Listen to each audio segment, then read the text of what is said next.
आप सभी को प्रभु यीशु मसीह के नाम से जय मसीह की। एक बार फिर से परमेश्वर पिता का धन्यवाद करते हैं कि परमेश्वर ने हम सबको मौका दिया है ताकि हम परमेश्वर के वचन से सीखने पाएं और हम देख सकते हैं और ये हम जान सकते हैं परमेश्वर के वचन के द्वारा से कि परमेश्वर ने अपने वचन में उन जानकारियों को, उन आत्मिक बातों को रखा हुआ है ताकि हम जब उसका अध्ययन करें, उसमें मनन करें तो हम उन आत्मिक बातों को सीखने पाएं और अपने जीवन में उसे हम व्यवहारिक तौर से लागू कर सकें। हमने पिछले अध्ययन में देखा था कि उजियाले का और अंधकार का एक अदृश्य संसार है और हमने ये जानने की कोशिश करी थी कि इस फिजिकल वर्ल्ड के अलावा और एक दो संसार मौजूद हैं जो पाए जाते हैं और दोनों जगत के, दोनों संसार के अलग अलग नियम कानून हैं और अलग अलग तरीके से वो काम करते हैं। और आज हम विशेष करके जो अदृश्य संसार है, जो आत्मिक जगत है, उसमें जो दुष्ट आत्माएं हैं या शैतान जो है काम करता है, उसके बारे में हम देखेंगे कि कैसे उनके लिए परमेश्वर ने नियम ठहराए हैं, या आत्मिक जगत यूं ही चलता है या आत्मिक जगत को यूं ही छोड़ दिया गया है, उसकी कोई परवाह नहीं की जा रही है, उसे बना दिया गया है, छोड़ दिया गया। ऐसा नहीं है, लेकिन उस आत्मिक जगत में, उस आत्मिक संसार में, अदृश्य संसार में कुछ नियम, कायदे, कानून पाए जाते हैं और जिसे हमें देखने की जरूरत है और समझने की जरूरत है। और जब हम आगे अपने अध्ययन में बढ़ते हैं और आज हम देखने का प्रयास करेंगे कि इस आत्मिक जगत में, इस अदृश्य संसार में जो नियम पाए जाते हैं उसके बारे में हम अध्ययन करेंगे। और जैसे कि हम सब जानते हैं कि इस संसार में हमने पिछले सप्ताह या पिछले स्टडी में सीखा था कि इसमें वो एक्टिव रहते हैं, वो कार्य करते हैं। सो आज हम देखने का प्रयास करेंगे और जानेंगे। आइए मेरे साथ जो है और आगे इस अध्ययन में आगे बढ़ें और हम देखें कि परमेश्वर यूं ही किसी भी चीज को छोड़ नहीं दिया गया। हर एक चीज को कायदे, कानून और नियम व्यवस्था बनाया हुआ है। हमारे देखी हुई इस संसार में भी कानून व्यवस्था है, परमेश्वर ने ठहराया है ताकि वो अपने हिसाब से और अपने नियम के अनुसार से चलते हुए चले जाएं। परमेश्वर ने आत्मिक जगत, जो अदृश्य संसार है, उसके भी नियम ठहराए हैं और दुष्ट आत्माएं को, जो शैतान का जो राज्य है, जो उसमें एक्टिव है या वो उस स्थान में कार्य करते हैं, उनके लिए भी परमेश्वर ने नियम ठहराया है। इससे पहले कि हम इन सारी बातों को अध्ययन करें और सीखें, आइए संक्षिप्त में थोड़ा सा जान लेते हैं कि इनकी उत्पत्ति या इनका उद्गमन कैसे हुआ, ये मौजूद में कैसे आए। हमने हमारे पिछले अध्ययनों में हमने सीखा है उत्पत्ति की पुस्तक, उसका 6ठे अध्याय में जो दानव और जो सूरवीर हुआ करते थे और जो उनके द्वारा से जो संतानें हो गई थी, जो स्वर्गदूतों के द्वारा से जो मानव पुत्रियों के साथ विवाह करके उन्होंने संतानें उत्पन्न कर ली थी, वो अत्यंत इस पृथ्वी पर बहुत ही दुष्टता के काम को कर रहे थे और उन्होंने पूरे संसार में उत्पात मचा रखा था। और तभी परमेश्वर ने निर्णय लिया और उनको दंड दिया और उनके लिए नियम, और उन्हें कहा कि मैं तुम्हें ना नरक में जगह दूंगा ना स्वर्ग में जगह दूंगा। तुम इस पूरे पृथ्वी में और जो यूनिवर्स में पूरे में तुम घूमते रहोगे और तुम्हें लोग दुष्ट आत्माओं के नाम से जानेंगे। और हम देख सकते हैं कि ये जो दुष्ट आत्माएं, वहीं से ही उनका उद्गमन, हम शुरुआत के बारे में देख सकते हैं और जान सकते हैं कि वो इस प्रकार से इस पृथ्वी में और परमेश्वर के इस जो फिजिकल वर्ल्ड में है उसमें आकर उन्होंने तबाही मचानी शुरू कर दी थी। और हम आगे देख सकते हैं परमेश्वर ने नूह को बचाया, जल प्रलय के द्वारा से उस पूरी पृथ्वी को नाश किया। लेकिन उसके बावजूद भी ये जो दुष्ट आत्माएं थे और ये उस समय में इनका जो है उद्गमन होना शुरू हो गया था। और तभी परमेश्वर ने नूह से वाचा बांधी थी, मैं जितने भी शरीरधारी हैं, जिनके पास शरीर है, उनके साथ मेरी वाचा बांधता हूं, या मैं वाचा ये प्रतिज्ञा करता हूं कि मैं दोबारा से इस प्रकार से पृथ्वी को नाश नहीं करूंगा। और हम आगे जैसे कि अपने अध्ययनों में जाते हैं और देखते हैं कि परमेश्वर ने सिर्फ और सिर्फ इंसानों के साथ में वो प्रतिज्ञा की थी कि मैं तुम्हें ऐसे दोबारा से इस प्रकार से इस पृथ्वी का नाश नहीं करूंगा। परमेश्वर ने दुष्ट आत्माओं को जिनको बताया गया है और उन्हें दुष्ट आत्मा के रूप में पुकारा गया है और उन्हें इस पूरे पृथ्वी में भटकने के लिए और उनके लिए एक नियम ठहराया है जो हम देखने जा रहे हैं। उनके लिए नियम जो ठहराया गया था वो नियम ये था कि ये जो है ना ही खाएंगी ना ही पिएंगी, इनके पास कोई शरीर नहीं है, क्योंकि इन्होंने जो मानव पुत्रियों के साथ में मिलकर इन्होंने जो संतानें उत्पन्न की थी, जो स्वर्गदूत थे, तो ये मानव में से निकाले गए हैं, इसलिए ये मानव को हमेशा से पीड़ित करते रहेंगे, इन्हें धोखा देंगे, इन्हें फुसलाएंगे और ये इन्हीं के जैसे अनज्ञाकारी बनाएंगे और पूरा बहुत ही डिसओबीडियंट करेंगे। इनका जो काम रहेगा, परमेश्वर ने जो नियम या एक रेखा खींचा है कि इससे वो आगे नहीं जाएंगे, उनके लिए काम ठहरा दिया है।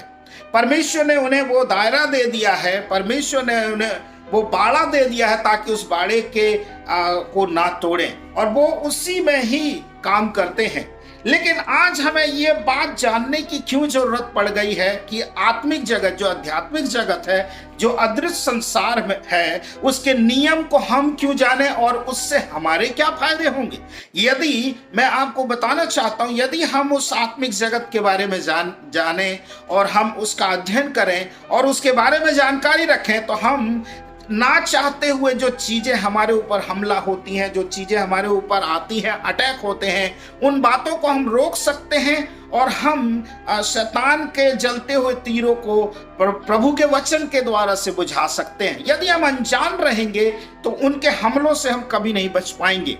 और हम जाने अनजाने में जब कहीं भी हम देखते हैं हमारे इर्द गिर्द में जो चीजें हो रही हैं, जो बातें उत्पन्न हो रही हैं, जो घटनाएं घट रही हैं, उन चीजों को हम कई बार नजरअंदाज करते हैं और समझ नहीं पाते हैं कि ये क्यों हो रहा है, हमें यूं ही समझ लेते हैं। लेकिन इसके पीछे एक रीजन है, इसके पीछे एक कारण है, जो वो दुष्ट आत्माएं जो घूम रही हैं पूरे मानव जाति के अंदर में, इंसानों को वो तंग करती हैं, इंसानों को परेशान करती हैं और दुखी करती हैं। और वे ही हैं जो जब उनके लिए जो बाड़ा परमेश्वर ने खींच दिया, उस बाड़े को इंसान जाने अनजाने में जब पार करता है तो दुष्ट आत्माओं को एक लीगल ग्राउंड मिल जाता है। दुष्ट आत्माओं को परमेश्वर की ओर से जो ठहराई हुई बाड़े का जो नियम उन्हें मिल जाता है कि वो इंसानों को तंग करे। परमेश्वर ने यूं ही खुला नहीं छोड़ दिया है इन दुष्ट आत्माओं को, इन शैतानों को। परमेश्वर ने एक नियम ठहराया है और इंसान को भी ये बात अपने वचन के द्वारा से बताया हुआ है कि जब तुम बाड़े को तोड़ोगे या इस नियम के दायरे से बाहर जाओगे तो ये दुष्ट आत्माएं जो हैं तुम्हारे ऊपर हावी होंगे, तुम्हारे जीवन में काम करेंगी और तुम्हारे जीवन को बर्बाद करेंगी। हम देख सकते हैं पहली बात जो परमेश्वर ने जो नियम ठहराया है, वो परमेश्वर ने इस जगत के लिए एक कायदे कानून और नियम व्यवस्था ठहराया हुआ है ताकि हर एक जो चीजें हैं सही तरीके से चलने पाए और व्यवस्थित ढंग से होने पाए। लेकिन कई बार लोग जो है इस प्रकार से कहते हैं और लोग इस प्रकार से बोलते हैं कि आत्मिक जगत में जो चीजें हो रही हैं, जो इस फिजिकल वर्ल्ड में, और वो कहते हैं कि उसे परमेश्वर रोकता क्यों नहीं है। ये संसार में जितनी भी पीड़ाएं हो रही हैं, जो दुख हो रहे हैं, समस्याएं हो रही हैं, उसके ऊपर परमेश्वर का नियंत्रण क्यों नहीं है। लेकिन ये कहना हमारे लिए सही नहीं है। परमेश्वर के पास एक नियम है, परमेश्वर के पास एक कायदे कानून है जो परमेश्वर ने अदृश्य संसार का जो है उसमें उसने व्यवस्था को बनाए हुए है। हम जान सकते हैं रोड में चलने के लिए नियम है, ट्रैफिक नियम है, और जब हम ट्रैफिक नियमों का उल्लंघन करते हैं, इसे परिवहन मंत्री जो है उसे बनाए हुए हैं, और यदि कोई व्यक्ति जाकर उस परिवहन मंत्री से कहता है कि ये एक्सीडेंट जो हो रहे हैं ये क्यों हो रहे हैं, इसे आप रोकते क्यों नहीं है। ठीक इसी प्रकार से हम कई बार परमेश्वर के ऊपर दोषारोपण करते हैं और परमेश्वर से सवाल करते हैं कि ये जितने भी जो चीजें हो रही हैं, लोग बीमार हो रहे हैं, लोग तंग हो रहे हैं, लोग परेशान हो रहे हैं, लोग शैतान के चंगुल में फंस रहे हैं, लोग जो है और भी तरह तरह के नशे की चीजों में बंधे हुए हैं, तो हम इसी प्रकार से सवाल करते हैं कि ये चीजों को रोकते क्यों नहीं हो। लेकिन इसका उत्तर, जैसे कि परिवहन मंत्री ने एक नियम ठहराया हुआ है और उस नियम को हर एक व्यक्ति को मानना है। यदि उसको मानेंगे, यदि हम उसको जानेंगे, तो हम शैतान के, जो अदृश्य संसार के जो दुष्ट आत्माएं हैं, जो शैतानिक चीजें जो काम करती हैं, जो एक्टिव हैं, उनसे हम बचे रहेंगे। लेकिन आज जाने अनजाने में हम शैतान के उस दायरे में चले जाते हैं, क्योंकि हम परमेश्वर के खिलाफ, परमेश्वर के नियम व्यवस्था को मानते नहीं हैं और परमेश्वर के नियम व्यवस्था में चलते नहीं हैं। इसीलिए हम, जो परमेश्वर ने बाड़ा बनाया हुआ है, उससे, उस दायरे से हम शैतानों के दायरे में और दुष्ट आत्माओं के दायरे में पहुंच जाते हैं। और दुष्ट आत्मा एकदम से किसी के ऊपर हमला नहीं करती है, उसके जीवन में वो धीरे धीरे अधिकार करती है और उसके जीवन को नरकीय बनाती है। प्रभु के प्रिय लोगों, जैसे कि आप मुझे सुन रहे हैं, ये जो जानकारी या ये जो परमेश्वर के वचन के द्वारा से जो वचन मैं आप लोगों के सामने में रख रहा हूं, हो सकता है सोचने में थोड़ा सा आपको एक कहानी के तौर में लगे, लेकिन ये परमेश्वर के वचन के द्वारा से वास्तविक है और परमेश्वर के द्वारा से, उसके वचन के द्वारा से ये बिल्कुल सत्य है कि परमेश्वर ने अदृश्य संसार, जो आत्मिक जगत है, उसमें नियम ठहराए हैं और उस नियम को इंसान को मानना ही है, उस नियम को पालन करना ही है। उस नियम को यदि इंसान नहीं मानेगा, इसी वजह से आज संसार में इतनी सारी समस्याएं, परेशानी, तकलीफें और जो दुख हैं और जो अलग अलग प्रकार के और भी जो भयानक चीजें हो रही हैं, वो इंसान झेल रहा है। इंसान बीमारियों में है, इंसान जकड़न में है, इंसान बंधुआई में है, क्योंकि वो जाने अनजाने में अपने जीवन में उन्होंने अनुमति दे दिया है शैतान को और शैतानिक राज्य को कि हमारे जीवन में तुम काम करो। प्रभु के प्रिय लोगों, मैं आप सभी को उत्साहित करना चाहता हूं। आइए हम जैसे कि पहली बात को देखे हैं कि आत्मिक जगत, जो अदृश्य संसार है, उसके लिए परमेश्वर ने नियम ठहराए हैं।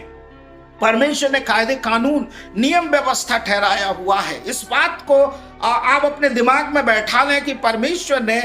नियम व्यवस्था को ठहराया हुआ है और उस नियम व्यवस्था को चाहे दुष्ट आत्माएं ये कहती हो कि हम नहीं मानते हैं, हम तो उससे बड़ा बनना, या वो अपने आप को बड़ा दिखाना चाहती हैं, लेकिन उसके बावजूद भी परमेश्वर ने जो नियम बनाया है, उस नियम के तहत हर एक चीज का परमेश्वर न्याय करने वाला है। चाहे वो इंसान उस बाड़े को तोड़े, उस नियम को तोड़े, तो इंसान के लिए न्याय है। यदि दुष्ट आत्माओं के लिए जो नियम व्यवस्था परमेश्वर ने ठहराया, जब वो नियम व्यवस्था को तोड़ते हैं और जब काम करते हैं, तो परमेश्वर उनका भी लेखा लेगा, उनका भी न्याय करेगा। याकूब की पुस्तक में लिखा है कि ये जो दुष्ट आत्माएं हैं, परमेश्वर को जानती हैं और परमेश्वर से भय खाती हैं और परमेश्वर से थरथराती हैं। वो परमेश्वर के खींचे हुए रेखा से बाहर काम नहीं करते हैं, परमेश्वर के नियम को तोड़कर कोई भी ऐसा काम नहीं करती हैं। वो परमेश्वर के नियम के आधार पे ही काम करती हैं और परमेश्वर के नियम के आधार पे ही वो उस राज्य में या उस स्थान में वो एक्टिव हैं। ये जो पहली बात हमने देखी है, परमेश्वर अदृश्य संसार में नियम ठहराया हुआ है और उसे मानना ही है और उसे पालन करना ही है। दूसरी बात, परमेश्वर कई बार इनको अनुमति देता है। बिना अनुमति के ये कभी भी काम नहीं कर सकते हैं। बिना अनुमति दिए ये कभी भी कार्य में या परमेश्वर के राज्य में परमेश्वर के लोगों को कभी भी छू नहीं सकते हैं। परमेश्वर ने एक दायरा ठहराया हुआ है और जैसे हम इस वाड़े के बारे में देख रहे हैं, परमेश्वर ने नियम ठहराया है और उस नियम को तोड़कर वो कभी भी कार्य नहीं करते। इसका सीधा सा एक उदाहरण है, अय्यूब के जीवन में हम देख सकते हैं कि अय्यूब को परमेश्वर ने बाड़ा दे रखा था, सुरक्षा दे रखा था और इस बात को शैतान ने भी कबूल किया कि क्या तूने उसके चारों तरफ बाड़े को नहीं बनाया है। और हम देख सकते हैं ये जो बाड़ा है ये बहुत ही सुरक्षा है और बहुत ही सुरक्षित है। इसे दुष्ट आत्माओं के संसार छू नहीं सकते हैं और वो पार नहीं कर सकते हैं। परमेश्वर अनुमति देता है ताकि अय्यूब के जीवन में शैतान कार्य करे और हस्तक्षेप करे। सो यह इस बात की प्रकटीकरण है और हमने देख लिया है कि परमेश्वर ने अनुमति दी ताकि वो काम करे। अब ये अलग विषय है कि क्यों परमेश्वर ने अय्यूब के जीवन में शैतान को आने दिया, ये अलग विषय है। इसके बारे में हम कभी दूसरे समय में अध्ययन कर सकते हैं। लेकिन हम देख सकते हैं सीधा सा सीधा कि परमेश्वर ने अनुमति दिया ताकि शैतान उसके जीवन में काम कर सके। हम देख सकते हैं कि प्रभु यीशु मसीह का जो 12 चेलों में से एक चेला था यहूदा इस्करियोती, प्रभु यीशु मसीह जब तक उसे अनुमति नहीं दिए तब तक वो अपना उस कार्य को नहीं किया। प्रभु भोज को लेते ही जब उसने हाथ में लिया तो यीशु ने कहा, हे मित्र, जो काम तुझे करना है उसे जल्द कर। और तुरंत हम देख सकते हैं कि वो बाहर निकल गया और शैतान के उस दायरे में आ गया और वो उस कार्य को किया जो उसे करना नहीं चाहिए था। पौलुस के जीवन से हम देख सकते हैं कि पौलुस भी इस बात को जानता था, या पौलुस को एक जो शैतान का दूत है आकर उसे तंग किया करता था और उसके शरीर में कांटा चुभाता था। पौलुस ने इसके बारे में 3 बार प्रार्थना की, लेकिन परमेश्वर ने कहा, मेरा अनुग्रह तेरी निर्बलता में प्रकट होती है, मेरा अनुग्रह तेरे लिए काफी है। ये परमेश्वर की ओर से ठहराई हुई या अनुमति दी गई थी और उन्हें अलाउ किया गया था ताकि दुष्ट आत्माएं काम कर सके। कभी कभी, मैं हमेशा नहीं बोल रहा हूं कि परमेश्वर हमेशा अनुमति देता है, लेकिन परमेश्वर की एक कानून व्यवस्था है या न्याय है और एक नियम है, व्यवस्था है कि वो अनुमति देता है ताकि वो अपनी योजना को पूरी कर सके हमारे जीवन में। और हम पौलुस के जीवन में देख सकते हैं कि पौलुस भी उस समस्या से गुजरा। परमेश्वर ने उसके जीवन में अनुमति दिया ताकि उसके जीवन में काम करे। प्रभु के प्रिय लोगों, कई बार हमारे जीवन में ऐसे चीजें होने लग जाती हैं जब हम समझते हैं कि कहीं हमने तो पाप नहीं किया है या कोई ऐसी बातें तो हमारे जीवन में नहीं हो गई है, और जिसकी वजह से आप और मैं घबराते हैं और कई बार हम डाउट में, संदेह में आते हैं और हम गलतियों की तरफ में मुड़ जाते हैं। लेकिन मैं आपको बताना चाहता हूं, कई बार शैतान को अनुमति देता है परमेश्वर ताकि हमारे आत्मिक जीवन में हम और ग्रोथ कर सकें और हम बढ़ सकें। तो ये दूसरी बात हमें जानना है, जो नियम बनाया है परमेश्वर ने कि दुष्ट आत्माओं को, जो शैतानिक जो जगत है, जो अदृश्य संसार है, उसको अनुमति देता है ताकि हमारे जीवन में वो कार्य कर सके। तीसरी बात जो है, ये जो अदृश्य संसार है, इसमें जो आत्मिक प्राणी है, जो हम दुष्ट आत्मा कहते हैं, शैतान के और जितने भी कार्यकर्ता हैं, शैतान के साथ में मिलकर जो दुष्ट आत्माएं जो है काम कर रही हैं परमेश्वर के विरुद्ध में, ये इनका जो मुख्य काम होता है इंसानों को, क्योंकि ये इंसानी शरीर में से निकले हैं और इनके लिए व्यवस्था ठहराई गई, नियम परमेश्वर ने बनाया है कि तुम इंसानों को तंग करोगे, और इसी वजह से ये इंसान को धोखा देती है, पहलाती है, फुसलाती है। पहले तो वो दोस्ताना का हाथ बढ़ाते हैं और जाने अनजाने में इंसान इनके चुंगल में, इनके फंदे में फंसते हैं। प्रभु के प्रिय लोगों, आज न जाने कितने लोग जो है परमेश्वर को छोड़कर, न जाने परमेश्वर के से पूछकर, परमेश्वर के पास ना जाकर वो कभी ओझा के पास जाते हैं, जो जादू करने वाले हैं, जो टोना करने वाले हैं, जो और दूसरी चीजों को करने वाले हैं, उनके पास जाते हैं और वो अपने भविष्य के लिए, अपने सेहत के लिए और अपने जीवन के लिए, अपने व्यवसाय के लिए पूछते हैं। सो इंसान जो है परमेश्वर के उस दायरे को जब तोड़ता है तो इंसान उनके दायरे में पहुंच जाता है और दुष्ट आत्माओं को जो है, जो अदृश्य संसार है, उसको अनुमति और एक लीगल ग्राउंड और एक परमिशन मिल जाती है ताकि वो इंसानों के जीवन में काम करे। चाहे इंसान कितना भी नकारे, चाहे इंसान कितना भी मना करे, लेकिन जाने अनजाने में इंसान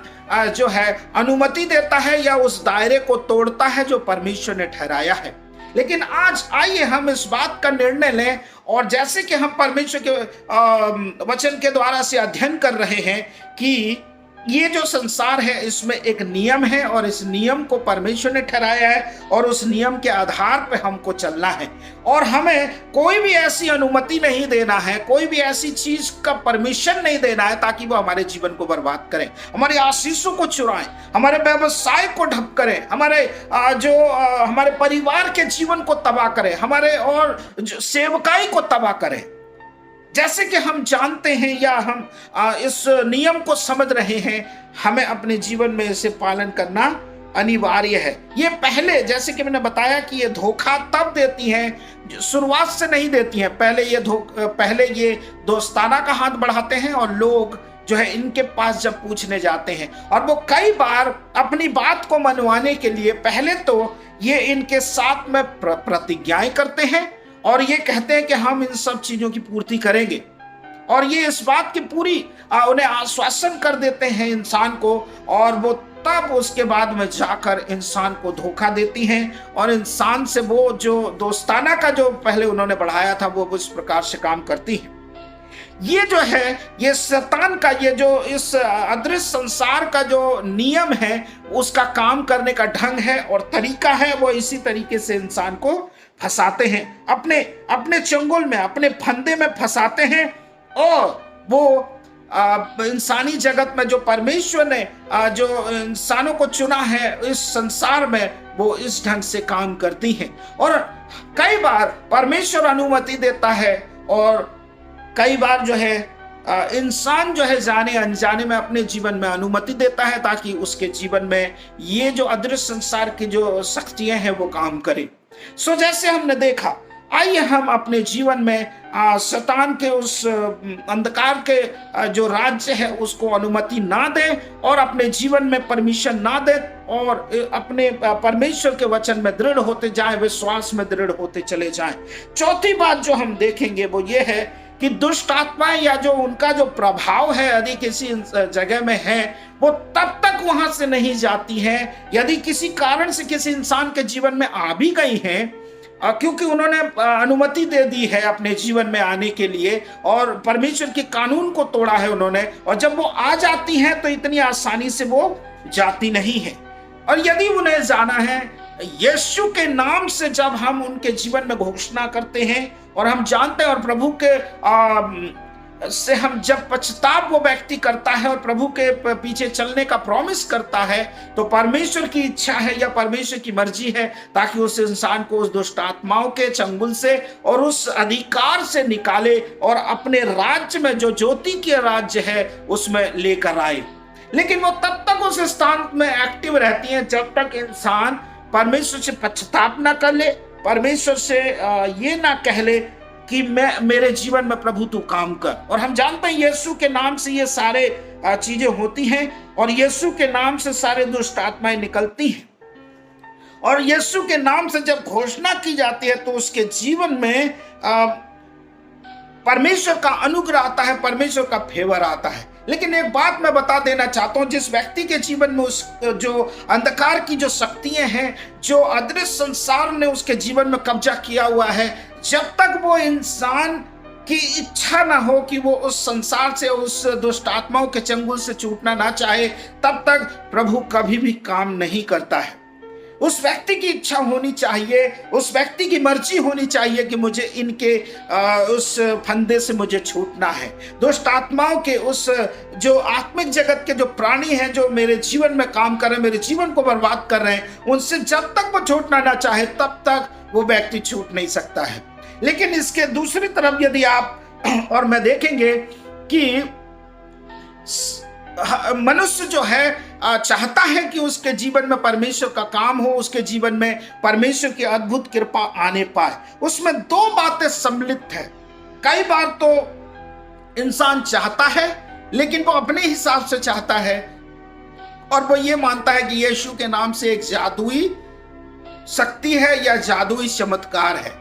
ये वो मानते हैं कि हम यीशु के पास जाएंगे और उसके नाम से प्रार्थना होगी और हम दुष्ट आत्मा से आजाद हो जाएंगे। ये बात तो बिल्कुल वास्तविक है कि यीशु के नाम से दुष्ट आत्माएं कांपती हैं, थरथराती हैं और वो वहां से छोड़कर चली जाती हैं। लेकिन एक बात ये है कि ना केवल जो वो व्यक्ति चाहता भी नहीं है या किसी प्रकार से उसको आजादी नहीं चाहिए, उसे मालूम भी नहीं है, तो तब उसके जीवन, लेकिन वो भी यही चाहता है कि मेरे जीवन से दुष्ट आत्मा निकल जाए। लेकिन हम जान सकते हैं कि परमेश्वर चाहता है कि वो व्यक्ति की स्वयं इच्छा हो कि उस चंगुल से वो छूटे और उस परेशानी से वो छूटने पाए। और मैं आपको बताना चाहता हूं, वो व्यक्ति जब तक नहीं चाहेगा उसके जीवन से दुष्ट आत्माओं का प्रभाव ठीक नहीं होगा। और इसीलिए जरूरी है कि उस व्यक्ति को, जिस भी व्यक्ति के जीवन में इस अदृश्य संसार के ताकतें काम कर रही हैं, दुष्ट आत्माओं का जगत काम कर रहा है, शैतान के कार्य जो दुष्ट आत्मा है काम कर रही हैं, यदि उसके जीवन से दूर होना है तो उसे सबसे पहले मर्जी प्रकट करनी है और परमेश्वर के नाम से, यीशु के नाम से प्रार्थना करनी है, और उनका जो प्रभाव है वहीं खत्म हो जाता है। मैं आपको बताना चाहता हूं, इंसान के जीवन में इच्छा है जो प्रभु ने दिया हुआ है, उस इच्छा के मुताबिक परमेश्वर कभी भी काम नहीं करता। सो इंसानों की एक इच्छा है ताकि वो छूटे या वो वहां से दूर होने पाए, लेकिन आज ज्यादातर इंसान केवल चंगा होना चाहता है लेकिन परमेश्वर को धन्यवाद स्तुति नहीं देना चाहता। ऐसे में वो व्यक्ति यह अपेक्षा ना करे कि प्रभु उसके जीवन में काम करेगा। लेकिन दूसरी तरफ दूसरी जो बात है वो ये है कि वो व्यक्ति, या फिर इस प्रकार से कह सकते हैं, या पर ये ही सही है, एक ऐसी सोच है कि प्रभु ही मेरे जीवन में अद्भुत काम कर सकता है, मेरे जीवन को छुड़ा सकता है और अदृश्य संसार की उस ताकत से मुझे बचा सकता है। ये जो दूसरा वाला जो सोच है यही कारगर होता है, परमेश्वर उसे तुरंत आजादी दे देते हैं। इस आत्मिक जगत में इस प्रकार के नियम पाए जाते हैं और इसी प्रकार से कार्य होते हैं और इसी प्रकार से कार्य चलते हैं, और इसी तरीके से जो है परमेश्वर अपने लोगों के जीवन में अपने अनुग्रह को देता है और अपने अनुग्रह को लोगों के जीवन में प्रदान करता है। सो ये इंसान की ही अपनी एक सोच है, वो बच सकता है और छूट सकता है कि परमेश्वर के नियमों का पालन करे और परमेश्वर के ठहराए हुए बाड़े में वो रहे। अय्यूब के जीवन में एक बहुत अच्छी बात जो मैं आप लोगों के सामने में रखता हूं, जब जब उसके बच्चे मौज मस्ती करते थे, खाते पीते थे, और तब तब ऐसे उस वचन में लिखा हुआ है, तब तब अय्यूब ये बात को समझते हुए कि कहीं वो शैतान के दायरे में तो नहीं आ गए हैं, परमेश्वर को बड़े तड़के उठकर बलिदान चढ़ाया करता था और प्रभु से ये प्रार्थना किया करता था कि प्रभु तेरे दायरे से मेरे बच्चे बाहर न जाए। वो इस बात को भली भांति जानता था और परमेश्वर के दायरे का ज्ञान उसके जीवन में भरपूर था। इसी वजह से शैतान उसके जीवन को छू नहीं पा रहा था। शैतान ने इस बात को कबूल किया कि क्या तूने उसके चारों तरफ बाड़ा नहीं बांधा हुआ है। आज हर एक मसीह जो प्रभु को जानते हैं, परमेश्वर का एक बाड़ा है मेरे प्यारे भाई और बहनों। प्रभु का एक नियम है